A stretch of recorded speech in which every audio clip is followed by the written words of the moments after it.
সমস্ত সাধুগুরু বৈষ্ণব এবং গীতাপ্রেমী ভক্তদের চরণে প্রণতি জানিয়ে তাদের চরণধুলির আশীর্বাদ নিয়ে শুরু করছি আজকের গীতাপাঠ।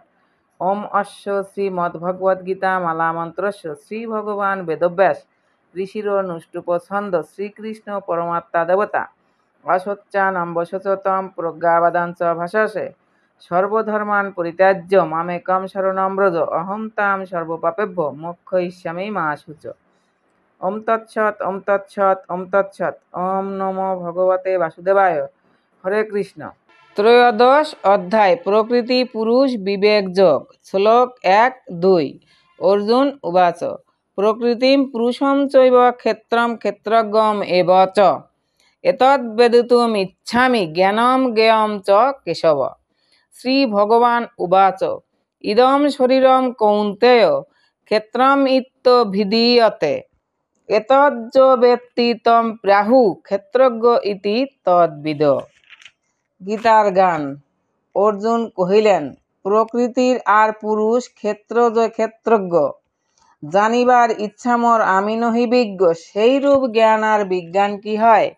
কেশব, আমাকে কহ করিয়া নিশ্চয়। শ্রী ভগবান কহিলেন, হে কৌন্তেয়, এ শরীর ক্ষেত্র নাম তার, ইহার যে জ্ঞাতা সেই ক্ষেত্রজ্ঞ বিচার। অনুবাদ। অর্জুন বললেন, হে কেশব, আমি প্রকৃতি পুরুষ ক্ষেত্র ক্ষেত্রজ্ঞ জ্ঞান ও জ্ঞেয় এই সমস্ত তত্ত্ব জানতে ইচ্ছা করি।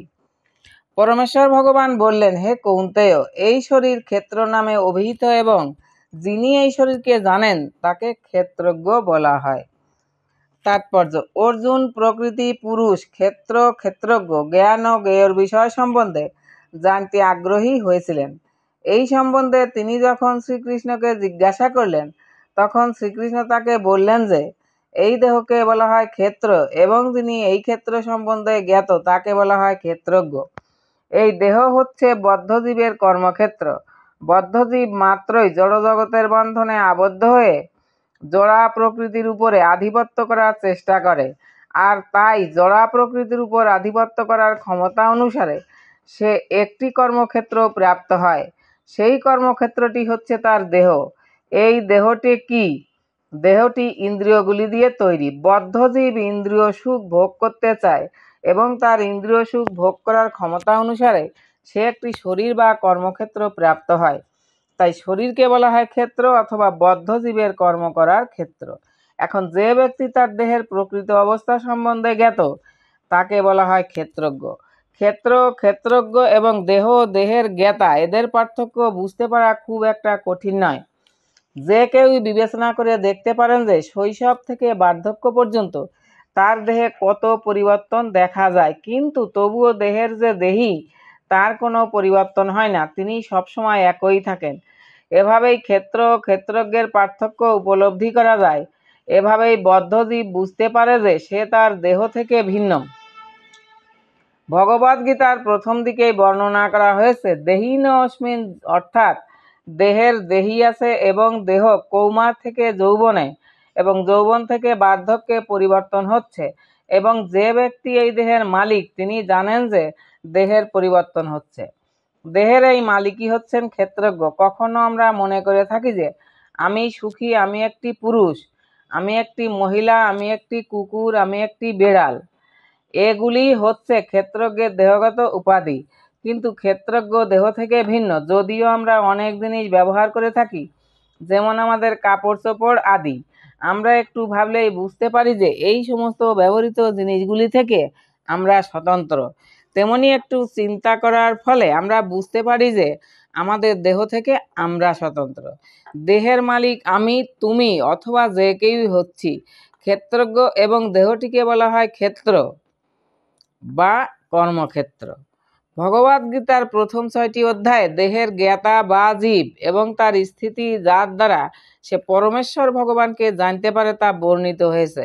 ভগবদ্গীতার মধ্যবর্তী 6টি অধ্যায়ে পরমেশ্বর ভগবান এবং ভক্তিযোগের পরিপ্রেক্ষিতে জীবাত্মা ও পরমাত্মার সম্পর্ক বর্ণিত হয়েছে। পরমেশ্বর ভগবানের পরমপদ এবং তার নিত্য সেবক রূপে জীবের যে স্বাভাবিক স্বরূপ তা এই অধ্যায়গুলিতে সুস্পষ্টভাবে বর্ণিত হয়েছে। জীব সর্ব অবস্থাতেই অধীন তত্ত্ব, কিন্তু ভগবানকে ভুলে যাওয়ার ফলে তারা দুঃখ কষ্ট ভোগ করছে। শুভকর্ম বা সুকৃতির প্রভাবে যখন তাদের চেতনার উন্মেষ হয় তখন তারা আর্ত অর্থার্থী, জিজ্ঞাসু ও জ্ঞানী রূপে ভগবানের অনুগামী হন। সেই কথা বর্ণিত হয়েছে। এখন ত্রয়োদশ অধ্যায় থেকে বর্ণনা করা হচ্ছে যে জীব কিভাবে জড়জগতের সংস্পর্শে আসে এবং ভগবানের কৃপার প্রভাবে সে কিভাবে কর্ম, জ্ঞান ও ভক্তির মাধ্যমে জড়জগতের বন্ধন থেকে মুক্ত হয়, সেই সমস্ত বিষয় এখানে বিশদভাবে ব্যাখ্যা করা হয়েছে। জীব যদিও তার জড়দেহ থেকে সম্পূর্ণরূপে ভিন্ন, তবুও সে তার জড়দেহের সঙ্গে কোনো না কোনোভাবে সম্পর্কিত হয়ে পড়ে, সেই কথাও এখানে ব্যাখ্যা করা হয়েছে। শ্লোক ৩। ক্ষেত্রজ্ঞং চাপি মাম বিদ্ধি সর্বক্ষেত্রসু ভারত, ক্ষেত্রজ্ঞয়োর জ্ঞানম যৎতজ্ঞানম মতম মম। গীতার গান। আমিও ক্ষেত্রজ্ঞ বুঝো সকল শরীরে, হে ভারত অন্তর্যামী কহে সে আমারে। সেই ক্ষেত্র আর ক্ষেত্রজ্ঞের যেবা জ্ঞান, আমার বিচারে হয় সেই শুদ্ধ জ্ঞান। অনুবাদ। হে ভারত, আমাকেই সমস্ত ক্ষেত্রের ক্ষেত্রজ্ঞ বলে জানবে এবং ক্ষেত্রজ্ঞ সম্বন্ধে যে জ্ঞান, সেই জ্ঞানই আমার অভিমত। তাৎপর্য। আমরা যখন দেহের জ্ঞাতা, আত্মা ও পরমাত্মা সম্বন্ধে আলোচনা করি তখন আমরা তিনটি আলোচনার বিষয় দেখতে পাই: ভগবান, জীব ও জড় পদার্থ। প্রতিটি কর্মক্ষেত্রে বা প্রতিটি দেহে দুটি আত্মা আছে, জীবাত্মা ও পরমাত্মা। যেহেতু পরমাত্মা হচ্ছে পরমেশ্বর ভগবান শ্রীকৃষ্ণেরই প্রকাশ, তাই শ্রীকৃষ্ণ বলেছেন আমিও ক্ষেত্রজ্ঞ, কিন্তু আমি দেহের অনুক্ষেত্রজ্ঞ নই, আমি হচ্ছি পরম ক্ষেত্রজ্ঞ। পরমাত্মারূপী আমি প্রতিটি শরীরেই অবস্থান করি। কেউ যদি ভগবদ্গীতার পরিপ্রেক্ষিতে কর্মক্ষেত্র ও ক্ষেত্রজ্ঞ সম্বন্ধে পুঙ্খানুপুঙ্খভাবে অধ্যয়ন করেন তাহলে তিনি জ্ঞান লাভ করতে পারবেন। ভগবান বলছেন আমি প্রতিটি দেহের ক্ষেত্রজ্ঞ। জীবাত্মা তার নিজের দেহের ক্ষেত্রজ্ঞ হতে পারে, কিন্তু অন্য শরীর সম্বন্ধে তার কোনো জ্ঞান নেই।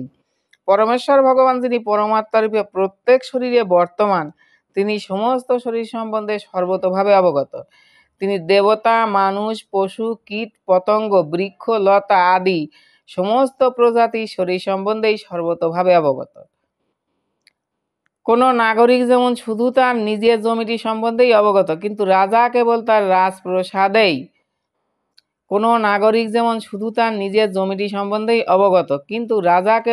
রাজপ্রাসাদ সম্বন্ধেই অবগত নন।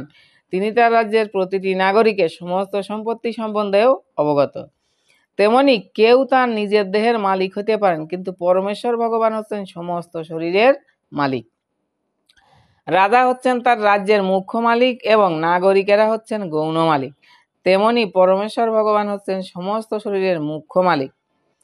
দেহ গঠিত হয় ইন্দ্রিয়গুলি দিয়ে। পরমেশ্বর ভগবান হচ্ছেন ঋষিকেশ, যার অর্থ হচ্ছে সমস্ত ইন্দ্রিয়ের নিয়ন্তা।